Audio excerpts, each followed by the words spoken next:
I ask you simple question, why you dey chop this thing? Instead of you to dey worry why I dey ask you, una dey salivate for the one wey dey my hand, dey talk say e dey fresh, say make I wey bill and give una. As una don swear say una no go stop eating this thing, na my job to educate you on wetin you dey chop. Oya, make we dey break am down one after the other. First question na, wetin be this thing? If I ask you now, you go say na kpomo. And if I ask you say wetin be kpomo, you go say cow skin, because you believe say this thing wey dey my front so na cow skin. Na lie you, no be cow skin be this. So wetin be this? The kpomo wey you dey chop fit no be the kpomo wey you think. Make we dey break am down. So this thing wey dey my hand, so if I tell you say which meat be this, you go say na cow skin, ba? If I ask you say wetin be this, wetin you go talk?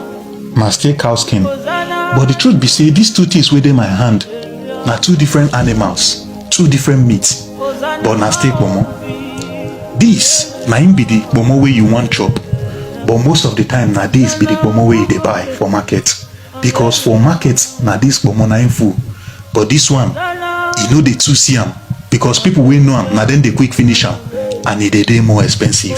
Dey watch this video so that you go know exactly wetin you dey chop. Make we dey go. When you wan chop kpomo, na this thing you wan chop, because na this one be the cow skin wey you dey talk about. But most of the time when you go market, na this thing you dey buy, because this one na leather wey they don turn to kpomo for you, make you dey chop. Now this is a cow skin. It is very expensive and it is rare. People wey know am immediately come market, they go finish am, and it dey very expensive. Sometimes it's 4 times or 5 times the price of this.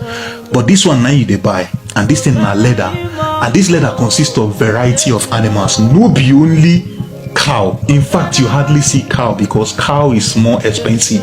Wetin they use for here na different animals like hippopotamus, horse, donkey, camels, different things wey be say if you see am say na the meat, you no go gree chop am, but because say you don see am and the form of kpomo, na you dey chop am.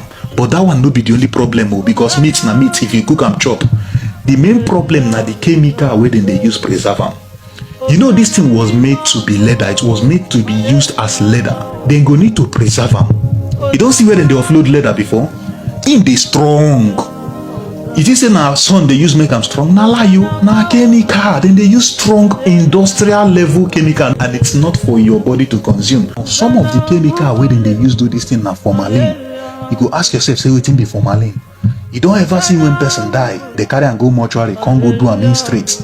Na formalin they dey use do am o. Na the same thing they dey use do this leather, make e straight, dey hard, so that e no go spoil.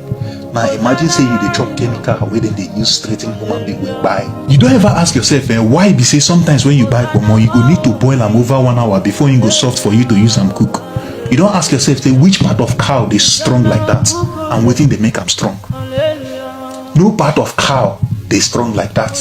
In fact, if you bring down cow now, cook am, na the skin na im go first, you go first dey chop the skin before the meat go boil, because the skin dey very soft. But you go buy kpomo, you go boil am 1 hour first before you go fit chop am, and you say na cow you dey chop. Na chemical na you dey try dissolve. They don use chemical straighten am, make am hard.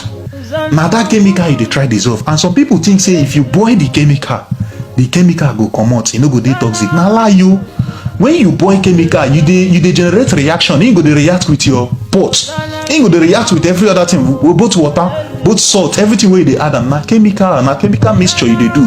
E go dey react with everything wey dey that your soup or that your food wey you cook. And at the end of the day, you're just eating something very toxic that can be very dangerous to your health.